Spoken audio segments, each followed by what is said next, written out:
Microsoft has had some incredibly successful operating systems and some major failures. Think of Windows Millennial Edition. Well, now they're coming up with Windows 11, and frankly, things just aren't looking that good. If you know me, you know how I have had some issues with Microsoft here over the years. They are a company that has been, in my opinion, very dishonest, have been doing all kinds of immoral things for a very long time by destroying parts of the market that they consider to be competitors of theirs. So they have used their position at the top of the market with billions of dollars in cash to really nail anybody that tries to challenge them. And it's amazing to me what has happened over the years. Of course, you might know Microsoft did put an investment into Apple. A lot of people say that investment that Bill Gates authorized really saved Apple from total collapse, and I can see how that is a reasonable argument. But bottom line, when we get down to it, Microsoft Windows has never been a great operating system. It's always had issues, it's always had glitches, and we could go into a lot of reasons for that. But I think one of the main ones is that it has really tried to stay compatible with everything all of it. When you were a kid, you certainly rode a bicycle. But the bicycle that you might be riding when you're in your 30s or 40s is probably not going to have three wheels, and it's probably not going to have a pedal connected to the front wheel. It is going to be a whole lot different. And Microsoft over the years has tried to make their more modern operating systems as time has gone on compatible with older operating systems of theirs. And that inevitably leads to problems. If you're trying to fix a problem, Einstein said this, right? If you're trying to fix a problem, you cannot use the thinking that created the problem in that first place in order to fix a problem. You have to think at a different level. And when it comes to software and operating systems, you actually have to program at a different level. And the entire structure of the programs has to be different than it is when you're starting out. Microsoft has been doing that a little bit, and with Windows 11, they are really trying. They've gotten such black eyes over the years for security problems, and I think they deserve them for the most part. Now they're forcing you to use what's called a TPM. Now, these TPMs have been around for quite a while. You see them built into your Macs, and they've been built into your Apple Macs now for years. They've been built in, frankly, to your iOS devices, for your iPhone, also for years. But this is a trusted platform module, TPM. And the idea behind a TPM is that your computer hardware is locking up all of this information that's in your TPM. Now, there are a lot of different implementations of TPMs. The implementation that Apple uses stores all kinds of stuff that makes sure you're booting properly, security keys, etc. What Microsoft is doing now is for Windows 11, if you're going to run it, your machine has to have a TPM, and not just an older TPM 2.0. Now, there are alpha images available right now for developers of Windows 11, and I have to absolutely encourage you, if you are a software developer, to get an alpha version of Windows so that you can double check, is my software still going to be able to run in this environment? And I also want to encourage you, if you are relying on certain applications, and maybe they're a little bit older, maybe they're not, but if your business requires you to use a piece of software, you really should get Windows 11 right now. Get the alpha code, follow it through beta, and test your software, make sure it works. If it isn't working, then talk to your software vendors, warn them that it's coming. Because Windows 11 requiring TPM support, although it doesn't require it right now in this alpha version that they're releasing, but it does require it supposedly when they finally release Windows 11.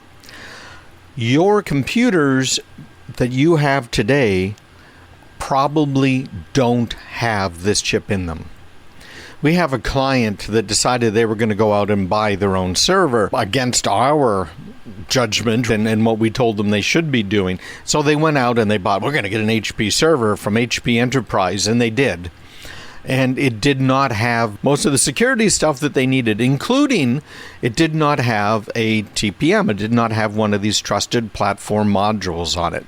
Now, in their case, with this HP server, they could buy one after the fact and install it, although the entire machine had to be completely destroyed and reloaded. That's a minor price to pay versus buying a whole new server. But the TPM is not necessarily going to be compatible with the new version of Windows. In fact, Microsoft Surface tablets, I looked this up, their highest end Surface tablets, Microsoft branding all over it, Microsoft certified, $6,000 almost to buy this top end Surface tablet with all of the bells and whistles you can get on it. It will not work with Windows 11. How's that? So the reason Microsoft is doing this, I think, is a good reason. They really want to lock down the system so that we're no longer having as many security problems. And we're not going to get into all the different types of security problems. The TPM is not going to solve a lot of them, but it's going to solve some of them. But the program manager over at Microsoft, her name is Aria, I guess it is, Carly, she said that the hardware floor of TPM 2.0 support is going to be in place for the final version. We'll see. I think a lot of people are going to push back.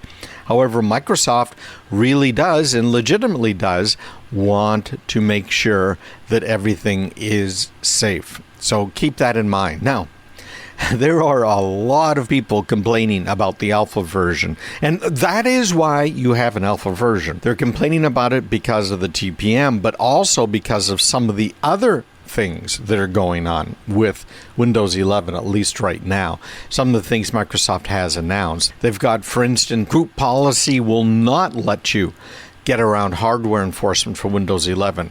Microsoft is still going to block you from upgrading your device to make sure your devices stay supported and secure. So that's good news. And it's good news because many times in the past, how many of us, we've upgraded our machines and to a new version of the operating system, and I use upgrade with air quotes around it, but we've upgraded our machines and they won't work with the new version of Windows. The audience here for her little statement, which was part of this Microsoft Tech Community user questions, was very upset. They did not like the answers that she was giving, and this is according to Windows Central. The video's top comment read, quote, "A lot of these answers come off as super tone deaf. It's looking like Windows 11 will be another Windows 8. So for those of us that know, yeah, Windows 8 was really quite the flop. Remember, they very quickly came out with Windows 8.1. And Microsoft isn't the only tone-deaf company out there. I've got to say, I think Apple's been very tone-deaf in a lot of different ways. Now they seem to be waking up, doing some things a little bit better. So kudos to them for that. But a lot of companies really tone-deaf to what users want. And there's a lot of blog posts here. We'll have to see if what they're saying ultimately ends up in Windows 11. If it does, things will be a bit of a problem. But part of the reason we don't know is because Microsoft disabled any more comments on the video. They're getting so many of them. And of course, there's trolls, people who hate Microsoft. I'm certainly not one of them. They also, by the way, deleted all existing comments on their video here about Windows 11 with their program manager in response to the negativity. The voting is still up on this video, and there were 2,700 dislikes and only 146 likes as of this last week. It's interesting. Microsoft's really rushing to these new hardware requirements. They're being very aggressive. I think they're handling it poorly. Sound familiar? We've heard these sorts of things before, but we'll see here. And the legitimacy of this, how much is it going to benefit, is limited as well. Because where are we having our biggest problems? People clicking links, things get installed, etc. That's nothing the TPM is going to be able to handle. The TPM is going to make sure that you have a secure boot. That's its main goal in life. So how is it going to help with a lot of this other stuff? We will see. And I'll definitely keep you up to date on this. It's a real problem. Hey, I want to remind you guys, go to craigpeterson.com. Hopefully you got my newsletter last week. I gave you a private link to a webinar that I did about VPNs, because there's a lot of people selling VPNs. Most of them are misrepresenting what they can do. And in fact, most of them make you less safe. So don't miss another thing. Go to craigpeterson.com right now and subscribe. There seems to be a worker shortage, and a lot of businesses are finding that, frankly, people who are involved in technology are resigning. They're calling it a great resignation of workers. We have a lot of problems as business people filling jobs nowadays. And one of the things I've thought about doing is maybe even starting a course for people who want to figure out if this whole cybersecurity thing is right for them. I think that might make a lot of sense for some people. And there are some of you listeners, I know, because I've talked to you, who have gone out and gotten into, is that a word? Who have changed careers into the cybersecurity realm. So does it make sense for you? I don't know. Do you think it would make sense for me to offer some sort of a cybersecurity course to give you guys the basics and help you to understand it, to see if it might be good for you? Only you know that. And if you're interested, make sure you drop me a note, just to me, at craigpeterson.com, and let me know what you think. But the big tech is suffering from this great resignation of workers. And workers in the technology field right now are saying it's a good time to leave. Now, this isn't the same as many workers who, for instance, were in the restaurant business for many years, where in food service, you make money, maybe you don't make money, who knows? And of course, those jobs pretty much disappeared during the lockdown. Big tech, it's different. In big tech, most of these people, most of us, frankly, we retained our jobs. We were still able to work, still able to do the stuff we'd always been doing, but we were doing it from home. And many employees looked at the situation and said, I am not going to leave because I don't know if I'll be able to get a new job. Does that make sense to you? So we have a bit of a pent-up demand in the tech field of people who maybe didn't like the boss, didn't really like what they were doing, but kept the job because at least it was a job, it paid some bills, and from the bottom line standpoint, it didn't make sense to try and leave. Now we see something else going on. People are leaving like crazy. Facebook here, there's a quote in an article in MarketWatch, lost this guy named Raymond Andres. He was now the chief technology officer at Airtable. Now, I've used Airtable before. I was a client of theirs for a while. It's really something. If you need to do some basic project management, or if you have a process for doing something that needs to be tracked and maybe something handed over to another person when it meets a certain stage, check it out, airtable.com online. But he left Facebook, and he said there's been a burst of activity of people leaving. If anything, the lockdown delayed decisions. And that's exactly what I was saying. I've been saying that for a very long time. But there's another factor involved when it comes to technology, and that is the funding, which is just amazing. You might remember a couple of years ago, we had this total brakes on IPOs, on initial public offerings. These tech companies just were not going to go public at all. And because of that, many angel investors and venture capitalists said, forget about it. I'm not going to go ahead and make any sort of investment. That is the time when a lot of these small companies just failed. And of course, in comes the lockdown and even more of them failed. But now the investors are spending a lot of money. So far this year, there have been 84 initial public offerings in the U.S. alone. Isn't that amazing? $50+ billion in IPOs. Now that's up from about $38 billion last year. So there's obviously money in the IPO world. So that gets the venture capitalists interested. So VC money is also at record highs. This year is tracked to be the best year yet, according to PitchBook.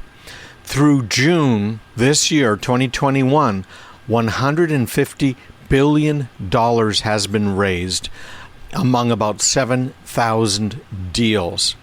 Now that's ahead of last year's record total of $164 billion for the year.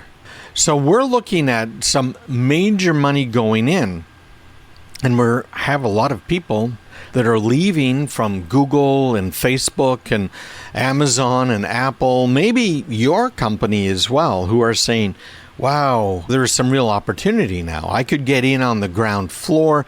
The VC money is at record highs, so I can take at least some salary, enough to make it. Heck, I haven't had to pay rent for a year, so I can afford to do that, to try and start something with some of my friends. And that's exactly what they're doing. Robert Half, which is a company I've had on my show before, Robert Half International, they did a survey. And they found that about 1/3 of the almost 3,000 information technology professionals they surveyed said they plan to look for a new job in the next few months. They're also saying, Robert Half is, that while employers posted more than 365,000 job openings in June alone, they're not getting filled. That's, by the way, the highest monthly total in since September 2019. And that's according to CompTIA, which is an industry trade group. I'm a member of that. My company's a member of CompTIA as well. So there are a lot of things happening that are really driving people to startups. And there's a lot of advantages to that. So here's another guy. This is an engineering manager who left Facebook last year. And he quickly returned. He said, working at a startup, you have much more connection with employees and things moved faster. So TigerGraph, by the way, also hired ex-Googlers, and they're increasing their workforce this year to about 300 from 90. So think about what they're doing. That's not, technically it's probably still a startup, but it's 300 employees, that's not a startup. That is a lot of employees, and they've got a lot of money behind them. Here's another guy, and she's saying, I thought I would be a lifer at Amazon, but this was a tremendous opportunity. I can have a far greater impact and more influence on the company's trajectory, which quite frankly was harder at Amazon.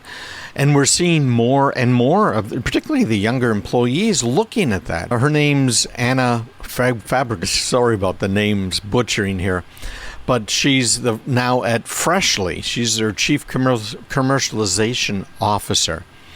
So a lot of people are saying in this survey from Robert Half International that having a chance to have an impact at a smaller company was a major reason for leaving.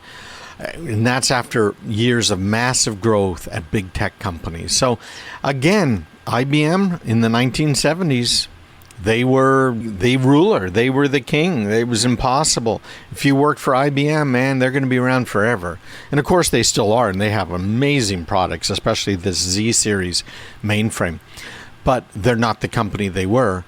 And I think we now are seeing the next step in these big high-tech companies no longer being the companies that they were. Innovation's going to leave with these employees, and they're going to really be hurt, and hurt quite a bit. All right, so coming up, we're going to talk, of course, more about some of the more important tech stuff. You've got to, if you haven't already, get on my email list. I'll send you a couple of special reports that we did as well as, of course, every week, one or two newsletters, not sales documents, newsletters. CraigPeterson.com. Bitcoin is all of the rage. In fact, these cryptocurrencies are something a lot of people have considered investing in. Of course, many have invested in it. I played around with them about a decade ago, and the IRS seized $1.2 billion worth of it. You might remember we talked years ago about the IRS trying to tax things in the virtual world. So if you were in one of these real life type things and you owned property, as it were, inside this virtual world, they wanted to tax it. Of course, if you sold something with real hard money and you sold it inside that real world with real hard money, you would end up having to pay taxes. Just if you sold a hammer to someone. That's the way it works. A lot of people have decided that for some reason, cryptocurrency is completely untrackable. Now, we know about cases, I've talked about them here, where some of these coins, and in this particular case, we're talking about Bitcoin, has been used online, and in fact, the government has found out who was using it and really stepped in a big way. Silk Road is the biggest example of that. This was an online black market for everything you can think of, from illegal drugs to firearms to all kinds of illegal commodities that were for sale online. This was back in 2013. They were using Bitcoin to buy and sell things on this free trade zone, I think they called themselves. And Silk Road was just thriving. On comes the federal government, and federal agents in the United States really cut their teeth in crypto search and seizure with taking down a Silk Road. You might remember this was very unprecedented. People had no idea what they could do. How could the federal government monitor this? Can I buy and sell these Bitcoins? All of that sort of thing. And 20 years as the chief of money laundering and asset forfeiture in the U.S. Attorney's Office for the Southern District of New York, Sharon Levin said that this whole takedown of Silk Road was completely unprecedented. And it was. It's new technology. What do you do? Well, because people hear cryptocurrency, and crypto, of course, being short for cryptography, they figure that, okay, well, obviously it is absolutely untraceable, untrackable. Tell that to the people that this year have tried to ransom money out of a number of U.S. corporations, some of them major. Consider, for instance, Colonial Pipeline and what happened with them, and how at least half of their cryptocurrency was returned to them. So don't think that this stuff is a way that you can get away with breaking the law or not paying taxes. It is not. The whole business, if you will, of crypto seizure and sale is growing incredibly fast. In fact, the federal government just enlisted the help of the private sector to manage and store these crypto tokens that have been seized from people. Now, I mentioned that the IRS has seized about $1.2 billion worth of cryptocurrency this fiscal year. That is a whole lot of cryptocurrency. And what are they doing with it? Well, it's the same thing. Remember the drug dealers back in the 80s? Miami, what was happening? I used to love Miami Vice TV show. What happened there? Well, they seized boats, they seized cars, they seized cash. Obviously, they can just put back into circulation. But everything else, what do? Of course, they go ahead and they sell it at auction. And that's what they've been doing. In June, they started auctioning off Litecoin and Bitcoin Cash. They had 11 different lots on offer. It was a 4-day auction, and it included a 150.22567153 Litecoin. You like that? Remember, cryptocurrency is not necessarily a whole coin. It's like having a gold coin that's worth $500. How are you going to use that to buy a loaf of? But what happens with these cryptocurrencies is you can buy and sell fractions of a coin. So that's why you get into the millionths of a piece of a coin.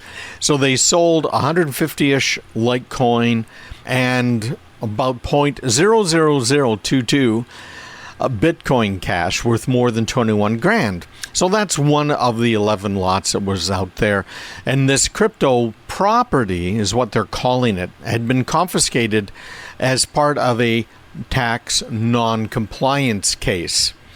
I'm looking right now at the public auction sale note and where it was, where you could go online. It was at gsaauctions.gov if you want to check these things out, as in the General Services Administration, auctions.gov, gsaauctions.gov.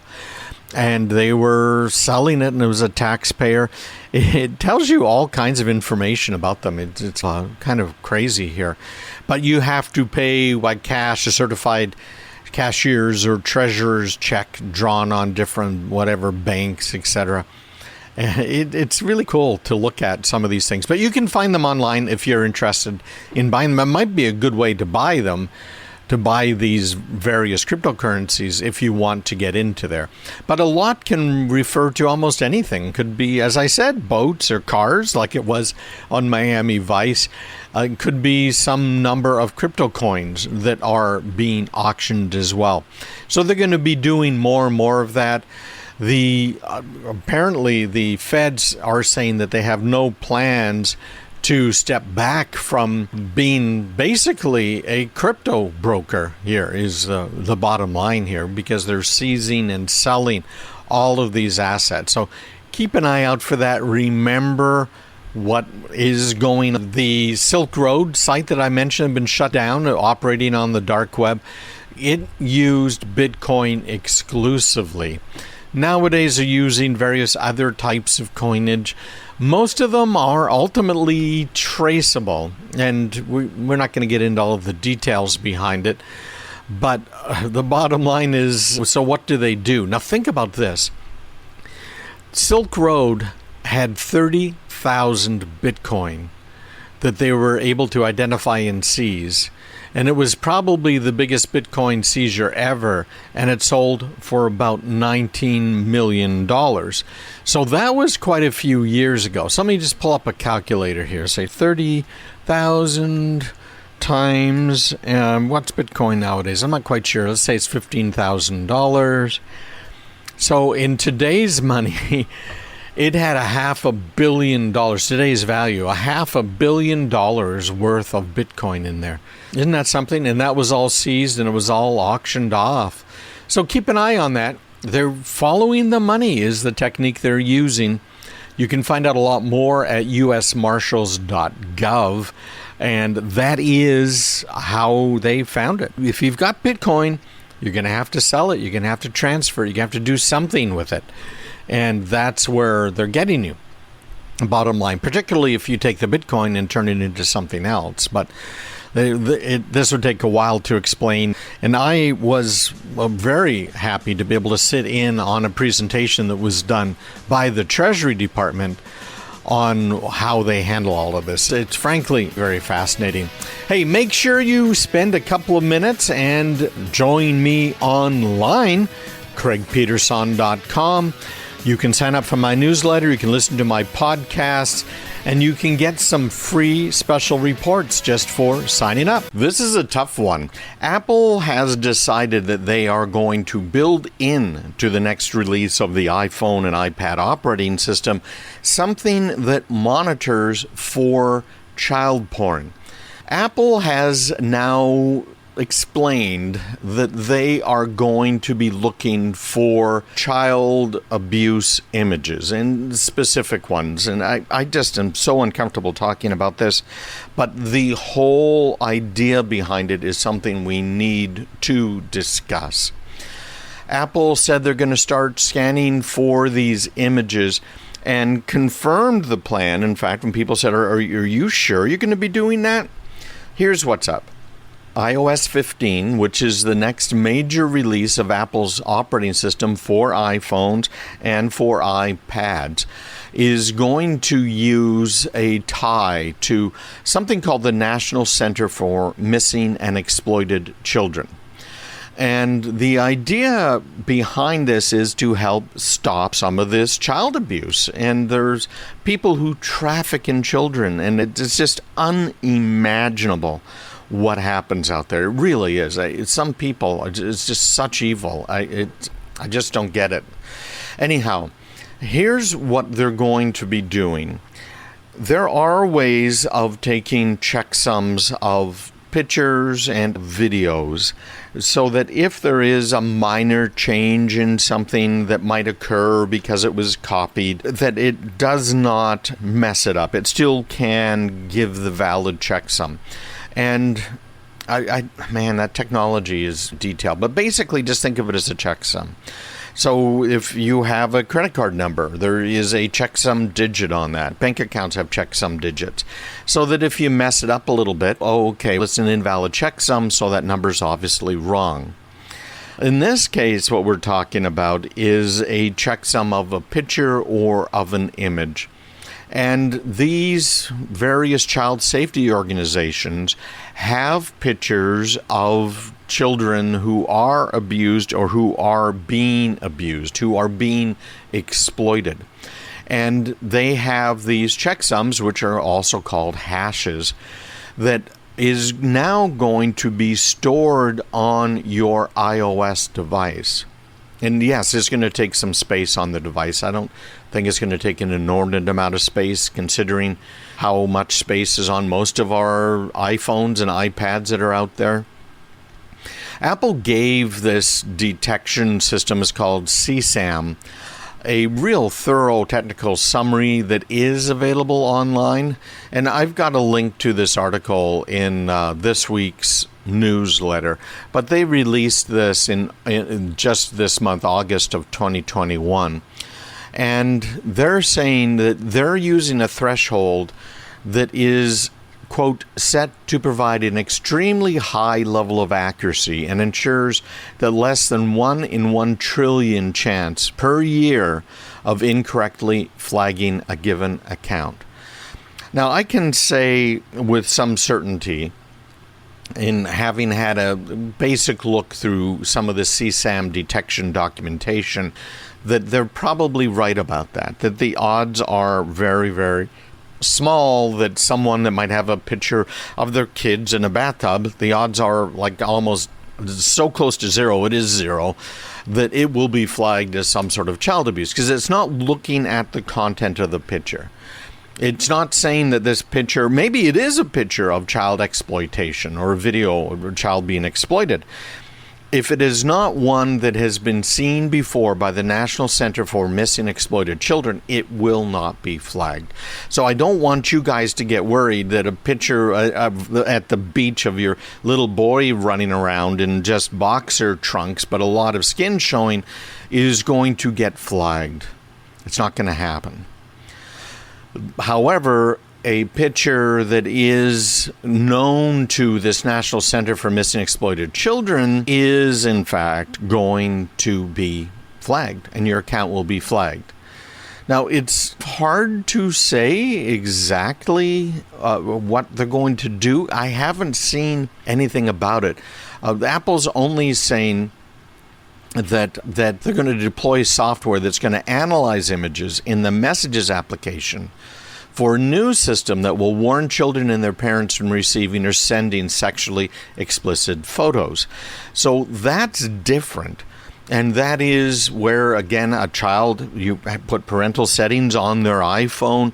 If they're taking these pictures, selfies, etc., girl sending it to a boyfriend, sending it to his girlfriend, whatever it might be, the parents are going to be warned, as are the children. That is looking for things that might be of a sexual content, okay? It really is. It's really concerning now. Let's move on to the part that I'm concerned about, because I think everyone can agree that both of those features are something good, that are ultimately going to be very good.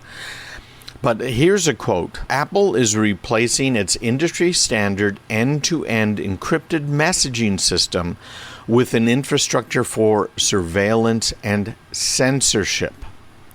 Now, this is a guy who's co-director for the Center for Democracy and Technology's Security and Surveillance Project, I should say. He's Greg Noheim is saying this. And he said, Apple should abandon these changes and restore its users' faith in the security and integrity of their data on Apple devices and services. And this is from an article over on Ars Technica. So this is now where we're getting concerned. Because what are they doing? How far are they going? Are they going to break the end encryption in something like iMessages? I don't think they are going to break it. They're not setting up necessarily an infrastructure for surveillance and censorship, but Apple has been called on, as has every other manufacturer of software. I remember during the Clinton administration, this whole thing with the Clipper chip, where the federal government was going to require anyone that had any sort of security to use this chip that was developed by the federal government.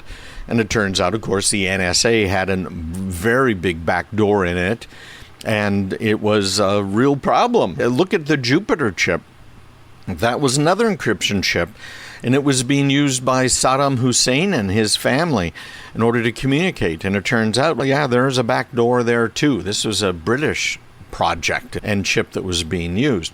So with Apple having resisted pressure to break into phones by the U.S. government, but some of these other governments worldwide that have been very nasty, who've been spying on their citizens, who torture people, who don't do what what the government wants them to do, have been trying to pressure Apple into revealing this stuff.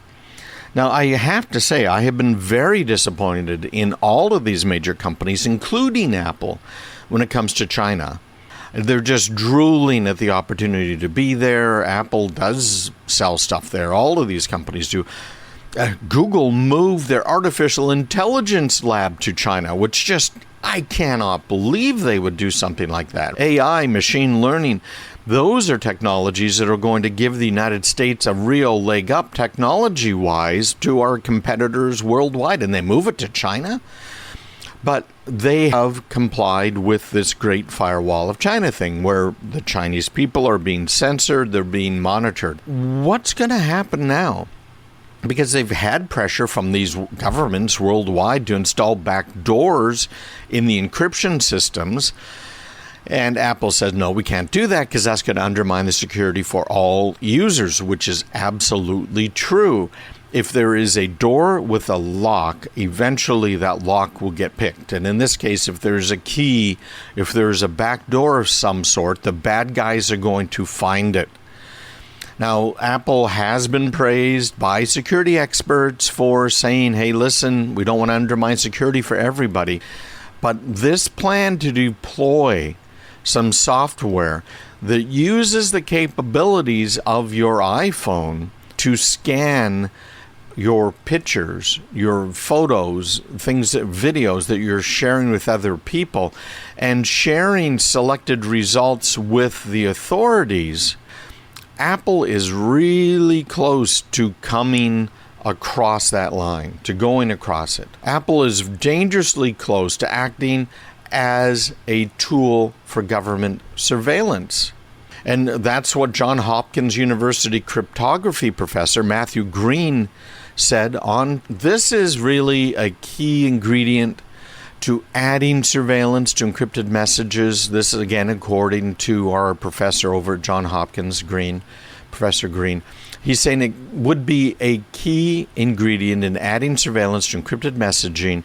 The ability to add scanning systems like this to end encrypted messaging systems has been a major ask by law enforcement the world over. So they have it for detecting stuff about missing and exploited children. That's totally wonderful, and I'm fine with that, no problem. But that now means that Apple's platform has the ability to add other types of scanning. All right. We'll see what ends up happening. The next thing, which is warning children and their parents about sexually explicit photos, is also a bit of a problem here. Apple's quote on this is, "Messages uses on-device machine learning to analyze image attachments and determine if a photo is sexually explicit. The feature is designed so that Apple does not get access to the messages." It's saying if it detects it, they're going to blur the photo. The child will be warned, presented with helpful resources, and reassured it is okay if they do not want to view the photo. And the system will let parents get a message if children do view a flagged photo, and similar protections are available if a child attempts to send sexually explicit photos. Interesting, isn't it? Interesting world. So I think what they're doing now is okay. They're really close to that line. Going over it could mean the loss of lives in many countries that really totally abuse their citizens or subjects, depending on how they look at them. Hey, make sure you check me out online. CraigPeterson.com. Hey, sorry about having to talk about this, but man, this is important. It's time for a little bit of good news. We now have satellite internet performance that's pretty much on par with fixed broadband. And it isn't just in the U.S. We're going to talk about that right now. What are the options? You might remember the whole Sputnik thing and what happened there really drove the space race forward very rapidly. But we're using much fancier satellites than Sputnik, which, of course, all it was doing was sending out a beep, letting you know it was alive. And I remember I went over to a friend's house. I have an advanced class amateur radio license. And I went over to a friend's house, and he had some satellite equipment. He was also a ham. And we were able to tune his satellite dish into a couple of the satellites up there. Now, the amateur radio community has one or more satellites, I'm not sure.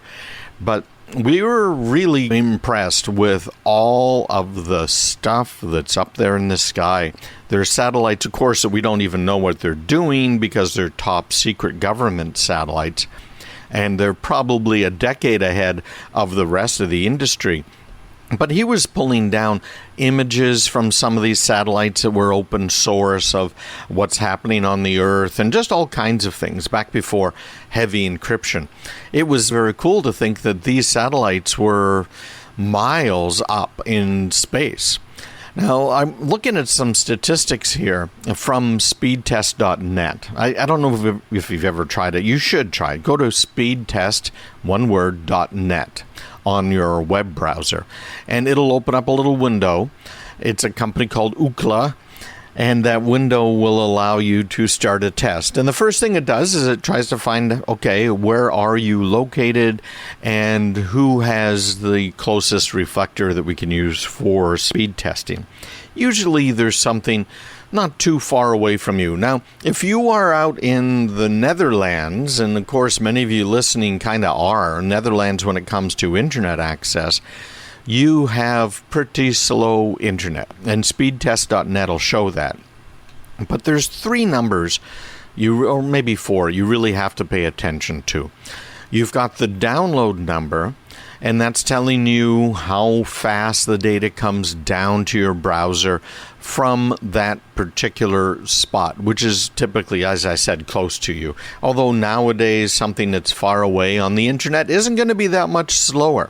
So download matters, and it probably is what matters the most for most people. The next thing to look at is upload. Most of the time, if you have a regular consumer internet link, your upload speed is about 10, maybe as much as 20% of your download speed. So if you're getting megabit down, it's going to be 10% of that megabit down, maybe as much as 20%. So you're going to get about 100K up versus the megabit down. Again, it varies. A lot of places will have 50 megabits down and 10 megabits up. So it can vary. Now, the uplink speed, is what's going to affect you when you are trying to upload a file. So maybe you're trying to upload something to work, or you are trying to stream a video because you're trying to run a webinar. That's what that is. The next number that you have to pay attention to is the round trip time. So that's the time it takes from a packet to get from your computer to the server that you're connected to and then back again. Usually that's measured in milliseconds. And I remember the very first time I was using Ethernet, it was thick wire Ethernet and 10 megabits, and wow, that was just so fast and very expensive to use. And the delay pinging another machine, in other words, sending a packet from my machine to another machine on the network, and then having that packet returned to me, was anywhere from, if it was like lightning fast, 10 milliseconds, and more likely it was 30, 40, 50, even 100 milliseconds on the same network. Nowadays, if you're looking at your numbers on speedtest.net, you are probably seeing speeds that just blow away what I was using back then, because things have just gotten so much faster. You're probably seeing a few milliseconds in speed, round-trip speed time, again, depending on how good your link is. And then the fourth one you have to pay attention to is jitter. And jitter is where you are seeing inconsistent speeds in those round-trip times.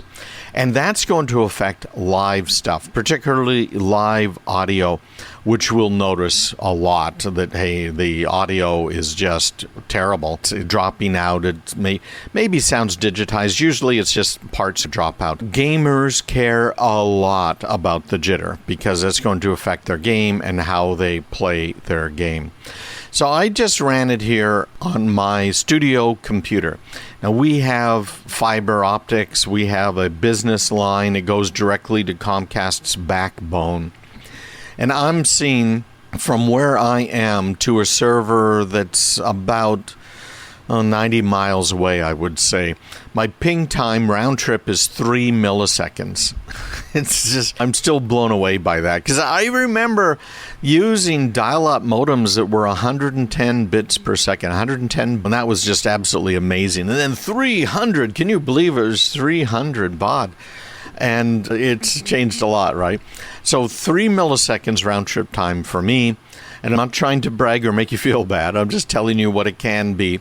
My download speed is 720 megabits per second.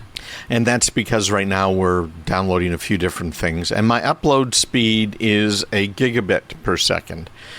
So you can see in a commercial link, typically your download and your upload speeds are the same. It isn't 10%, obviously, it's exactly the same.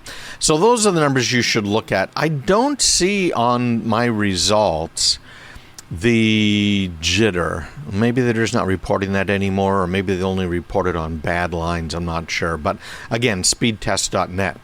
So they have released, this guys at speedtest.net, some stats on the satellite companies, because our friends over at Starlink, that's Elon Musk's company, think Tesla and SpaceX, they are showing amazing download speeds. They're showing 97 megabits a second download. Now, that doesn't, of course, really approach the gigabit that I'm seeing, but this is from a satellite. It's just amazing. And they're going to see more. Now, all fixed, all speeds of everyone in the United States that's gone to speedtest.net and ran speed tests, all speeds averaged out in the United States come to 115 megabits. So Starlink is almost as fast as the average broadband connection in the United States. Now, here's where they really shine, too. Upload speed of about 14 megabits a second, so that's not bad. That still fits within our model that we talked about. latent 45 milliseconds. Now, compare that with what I had, which was 3 milliseconds? It's slow. But it's, again, remember, it's a satellite, so it's going from the Earth station, well, it's actually going from your computer to their satellite dish at your location, is going up to the satellite, is coming back down to an Earth station, is picking up the signals from the satellite, and then it's going to the server. So 45 milliseconds is pretty good. I want to put that in perspective, though. The two biggest competitors right now, satellite internet, are HughesNet and Viasat. HughesNet, this is, again, according to speedtest.net, download speed is averaging a little less than 20 megabits a second. So it's 20% of the speed of Starlink. Yeah, pretty bad, eh? And Starlink's latency, remember, and this matters a lot if you're trying to do live video or you're trying to run your phone over it, latency is 724 milliseconds. So that's 3/4 of a second from the time a packet goes out until it comes back. So that will affect any sort of phone calls that you're making on HughesNet. And then Viasat, not much better. Download speed of 18 megabits a second, which is worse, but their upload is slightly better than HughesNet and their latency is slightly. What I'm saying is Starlink is really starting to shine. And Elon Musk is saying that they are going to be even better. They're going to be much better. Give them a little bit of time. The reason that Starlink has the much faster latency than our friends at HughesNet or Viasat is that they have low Earth orbit satellites. So they are sitting up there. They do have some drag from our atmosphere, so they will come down. There's things in place to take care of all of that sort of stuff. But Starlink, it's going to be available pretty much everywhere. The country of India is very excited about this because they've had real problems with the internet in some of the rural areas. But hey, if you are out in the middle of nowhere in the United States, there is hope. Check out Starlink online. Lots of great stuff. Hey, stick around. We will be right back. You're listening to Craig Peterson. The hackers are still going after us with ransomware. They're still doing just blanket attacks. They're still doing massive phishing, but they have glommed on to something that is being much more effective. That's what we're going to be talking about. This is a huge problem. We have seen some very high-profile ransomware lately. Think of what happened with Colonial Pipeline, the whole SolarWinds attack, and much more. The bad guys are trying to figure out a way to more inexpensively ransom money from us, to more inexpensively get all of our confidential information. I have a client that before he was my client, all of his data was stolen. And it went right to the Chinese. I have another client whose operating account was completely emptied. And the problem in both of these cases was really the client not doing what they should be doing, but supply chain problems. Supply chains. The software you have, the hardware you have, that you're relying on a supplier. One of the major types of businesses that are being attacked right now are managed security services company, security researchers who are trying to, with all the effort they can, maybe keep ourselves safe, but they're not doing what they should be doing. You've heard me complain for many years about programmers. I'm saying that in air quotes. People who have learned how to do Microsoft C# or Visual Basic, whatever it might be, at a very high level. And sure, yeah, they can put stuff together. It reminds me of when the spreadsheets first started hitting the boardrooms. All of a sudden, business people, managers, all the way on up through the board were saying, well, I don't need the IT department anymore in order to get these numbers. I can just gather them in myself and put together a spreadsheet and I'll be safe. Everything will be great. I'm going to get that information now instead of having to wait for IT to get some programmers involved and get it done. The problem in all of these cases is exactly the same. These are non-professionals that are trying to do the job. Those spreadsheets, many of them had bad data on them. They compiled into even worse data because there were, in many cases, basic problems with the spreadsheets. I remember when I was a professor at Pepperdine University and I was teaching management information systems out there in the West Coast.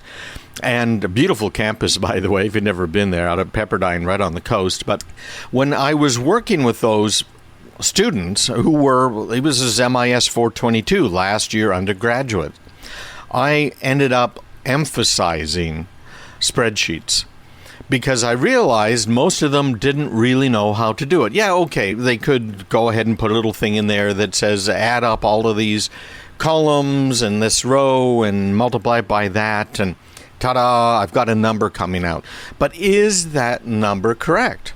It's like accounting. That's why accountants use double entries in the accounting systems to make sure everything zeroes out, make sure everything is correct.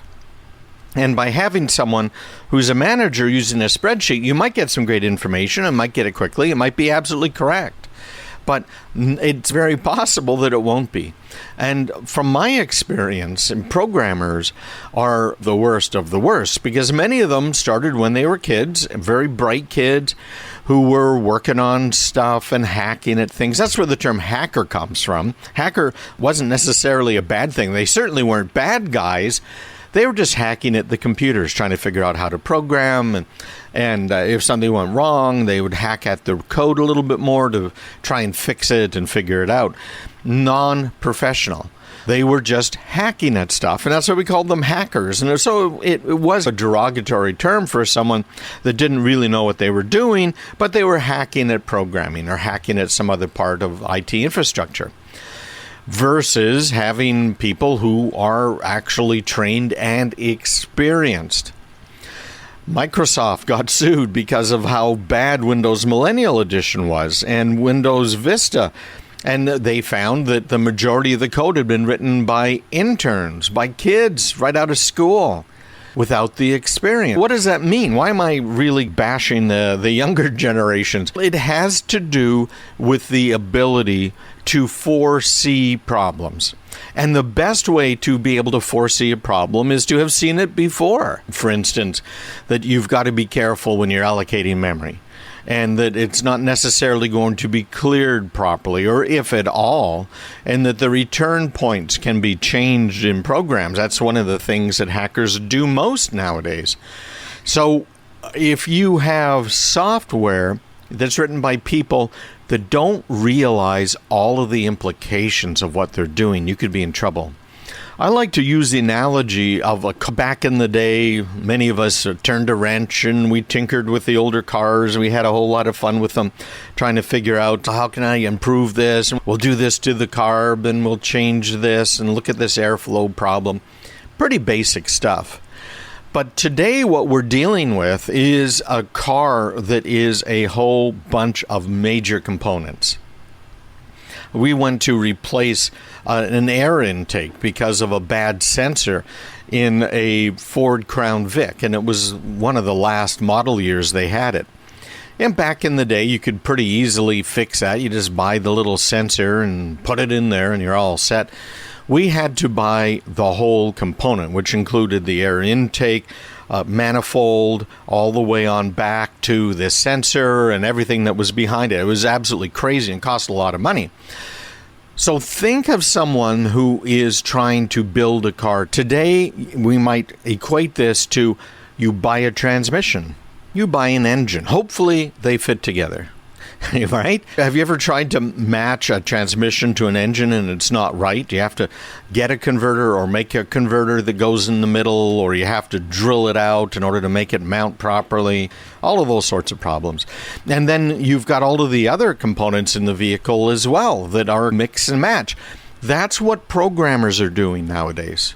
Nowadays, a programmer grabs this library that does something. So, for instance, Apple has a library you can use that identifies faces.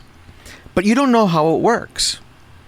You don't know that transmission, how it works. Is it really going to work for you? Was it smart to combine that 600 horsepower engine with a Chevy Vega transmission, for those of you old enough to remember what that is? No.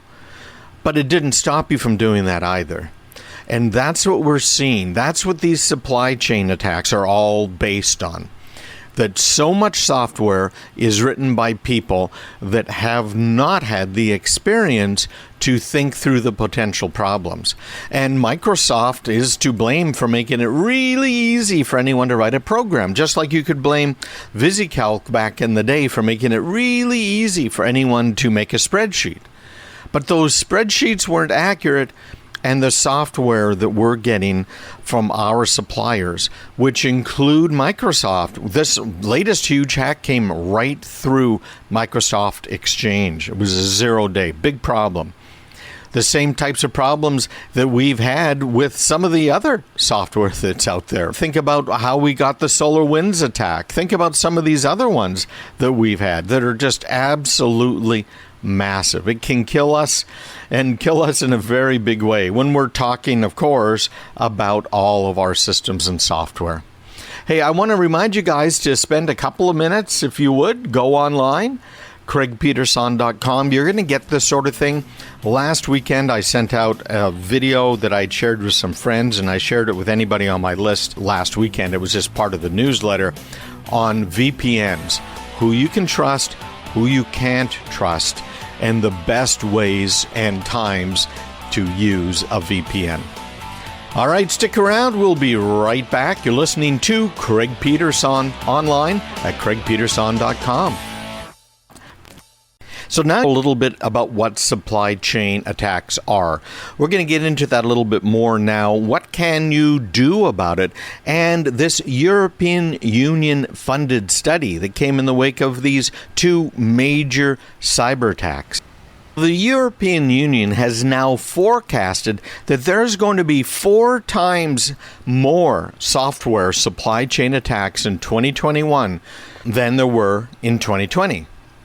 That, my friends, is a very big deal. These cyber criminals are now shifting to larger cross-border targets. This is just an amazing report. You can look at it. It's called Threat Landscape for Supply Chain Attacks.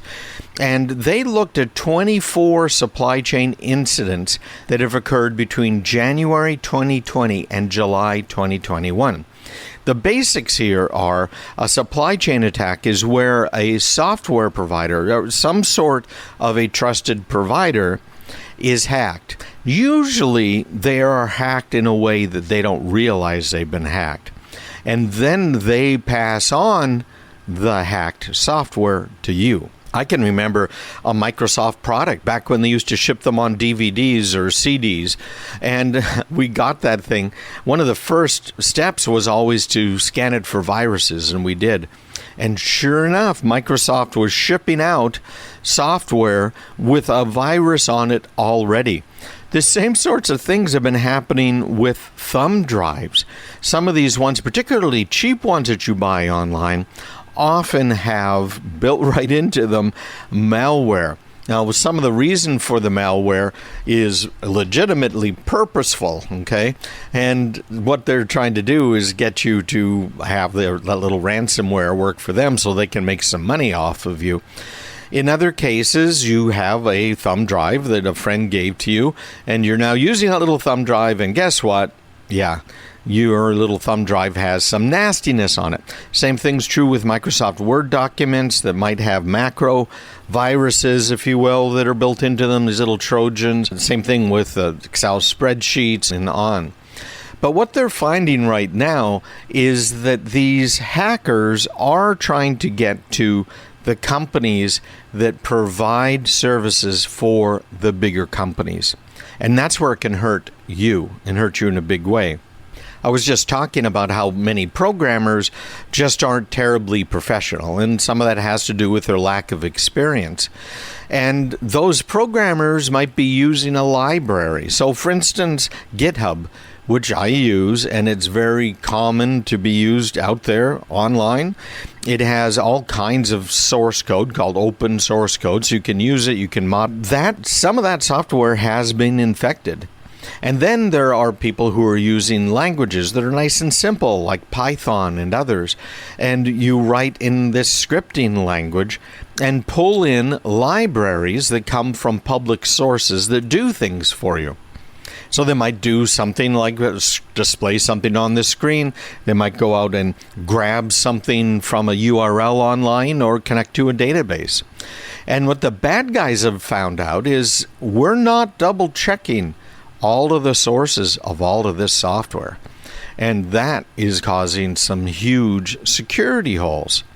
And what ends up happening is companies like SolarWinds are using some of this software, and they then might be including it in the software they're providing you. Now, in the case of SolarWinds, it's a little bit different, but it's the same concept. SolarWinds software was being used by a large number of companies in the U.S. Government agencies were using SolarWinds software. And so were regular old small businesses. Because what happens is you hire a managed services provider, and they don't have time to look at all of your computers all of the time. So they have software that they're using called Orion in this particular case. And Orion is installed on all of your computers. So probably unbeknownst to you, there's software on your computers that is not being written by that managed services provider, but in this case was being written and provided by SolarWinds. SolarWinds got hacked, and the hackers put into SolarWinds software code that would eventually end up on your computer and your computer getting hacked. So you see how complicated this gets, right? You guys are the best and brightest, but you've probably got your eyes spinning a little bit here because we're talking about multiple layers of like indirection, right? So these attacks, which looks like they began maybe in March 2020, were only detected in December last year. And they have been linked to this Russian organization called Cozy Bear. But we'll see what happens. We've got the more recent ones, which is the Revil ransomware gang, this REVIL, Revil. And they exploited vulnerabilities in Kaseya's VSA, which again is another management platform that's used by many of these companies out there that are providing managed services. Now, I've got to say, by means of full exposure here, we had used both of these pieces of software before. And when we looked into them, we found that they were insecure. In fact, it sounds like some of these companies had been warned by their own employees that the entire architecture of their software was insecure, okay? So we ditched them all. We're using Cisco's software, their advanced malware protection, their real high-end firewalls with special software at the back end that's running. So we're not getting into all of these crazy acronyms and names right now. So just so you know, that's what we use. That's what we use for our customers. I even have that at my house. Okay, it's a little bit more expensive, but it's a lot cheaper than having to hire a whole bunch of IT people to keep track of everything else. Now, Kaseya had this ransomware that was distributed to Kaseya's clients and potentially to Kaseya's clients. And this Revil gang demanded a $70 million ransomware payment. Kaseya's denied that it paid it. They may or may not have paid it. You might remember in the Trump years, they said absolutely don't pay ransoms or we may come after you, because that is illegal to pay a ransom, by the way, because you are supporting a terrorist organization. So you got to be careful with stuff like that. Don't pay ransoms, right? Because it also tells them that you are a company that pays ransoms. So guess who they're going to come after again? You. Because they know you'll pay. So a lot of incidents, I'm looking at a timeline of the attacks that were studied in this report coming out of the European Union. And it is amazing here. The Unimax, NetBeans, that's one of those libraries I was talking about.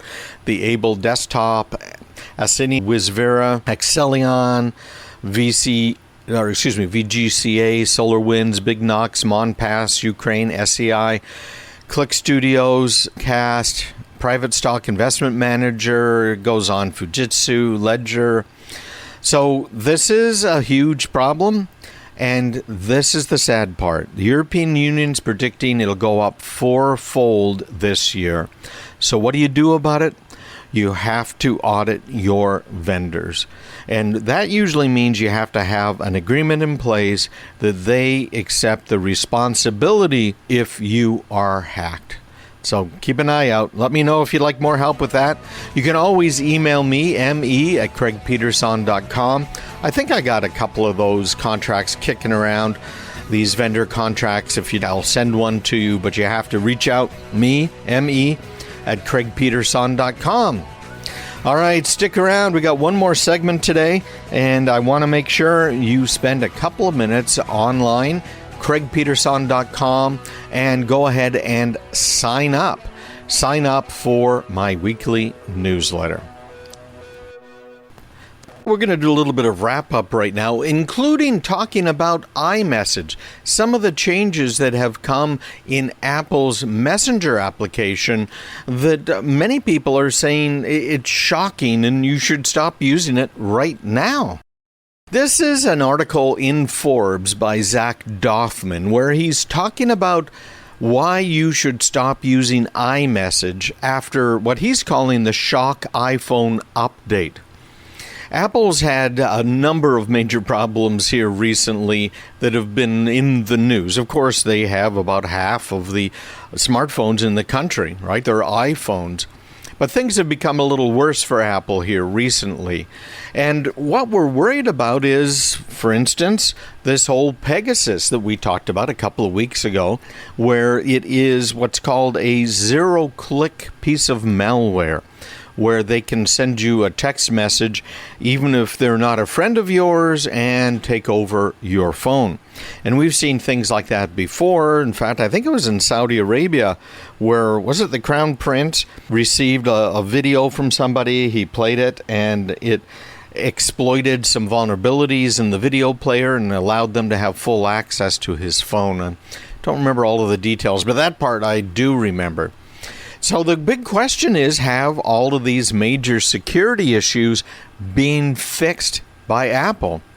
Is iMessage safe or not? Apple's saying it is encrypted end-to-end. They don't keep messages. There's some question about that because of a major incident back in 2018 where Apple was going to make sure it encrypted all of your backups, and then the FBI apparently spoke to Apple and got them to change their opinion on the whole thing, which is another interesting problem, isn't it? So what do you do? What do you do with that? What do you do then? Very good question. Earlier this year, we had WhatsApp make a major change. They had, of course, also said, we've got end-to-end encryption with WhatsApp, we're wonderful, and then people really questioned it because it was now owned by our friends over at Facebook. Is there the privacy there on WhatsApp? Is it legitimate? Is it just a bad PR move? What's going on? WhatsApp, by the way, with 2 billion users worldwide. And WhatsApp, Facebook said, hey, listen, we're going to start giving you ads. And basically, people were worried about them examining the content of their messages in order to give them targeted ads, etc. So now Apple's just confirmed what Forbes is calling the most shocking and controversial update in the platform's history. And here's what's going on. Pegasus, of course, as I mentioned, this zero-click attack. Apple's got this new update now that is using machine learning in order to see if a minor child might be sending a picture, pornographic or otherwise, that they should not be sending or receiving. And we also have built into it now this child sexual abuse checksum set, if you will, that looks on your devices to see, do you have any photos that match this checksum? Part of the problem with this isn't that I'm not worried about these children that are being exploited, because I am. I'm absolutely against that sort of thing.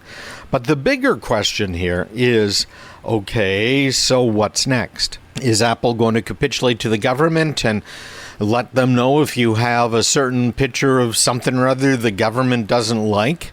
Where is this going to end? So in other words, Apple's phones being a lockbox, the Apple iPads being a lockbox, is really no longer going to be true. It is no longer going to be that encrypted lockbox that has been promised to us. The Electronic Frontier Foundation has a little comment here. They say Apple's compromise on end-to-end encryption may appease government agencies in the U.S. and abroad, but it is a shocking about-face for users who have relied on the company's leadership in privacy and security, which is absolutely true. Now, there's not much controversy, frankly, about limiting the spread of child sexual abuse material. But where we go on from there, that's where it starts getting a little more questioning here. This is Jake Moore over at ESET. He said the initial potential concern is that this new technology could drive CSAM further underground, CSAM being this child abuse material. But at least it is likely to catch those at the early stages of their offending. The secondary concern, however, is that it highlights the power in which Apple holds with the ability to read what is on devices and match any images to those known on a database. This intrusion is growing with intensity and often packaged in a way that is for the greater good, right? Isn't that always the case, right? We're doing it for the children. I talked about this extensively earlier. You can find it in my podcast. Go to craigpeterson.com/podcast right now. You can listen to it there. Take a look in your emails from the newsletter. I've been pretty good about trying to send those out. The last few weeks I haven't been that great because of issues here, family issues and others. So it's been a little tough, so I apologize for that. But we all want to see technology develop that's going to help tackle abuse. It's going to stop the real bad guys that are out there. But what happens when China says, we want access to this? We want to know when there's any pictures of a Uyghur symbol, for instance, or something else.